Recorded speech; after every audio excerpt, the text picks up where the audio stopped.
Hello everyone, তোমাদের জন্য আজকে আমার রেসিপিতে থাকছে লোট্টে মাছ ভুনা। তার জন্য আমি লোট্টে মাছটা ভালো করে ক্লিন করে হলুদ মরিচ আর একটু লেবুর রস দিয়ে মাখিয়ে রেখে দিয়েছি।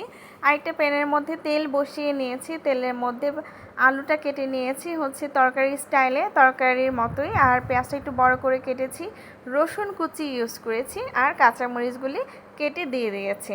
বাই দ্য ওয়ে, আমার রান্না যাদের ভালো লাগে, খুব শর্ট ওয়েতে রান্নাগুলি, তারা অবশ্যই আমার চ্যানেলটাকে সাবস্ক্রাইব করে নেবে আর একবার হলেও আমার শর্ট রেসিপিগুলি অবশ্যই ট্রাই করবে।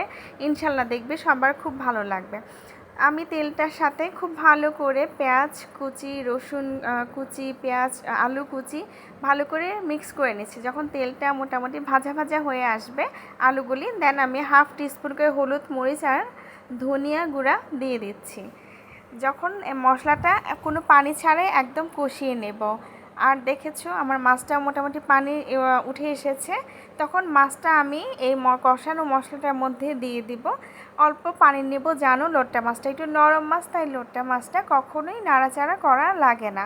জাস্ট এটা একবার কি দুবার নাড়া দিয়ে মশলাটা মেশানোর জন্য নাড়া দিয়ে আমি একটা ঢাকনা দিয়ে ঢেকে দিব।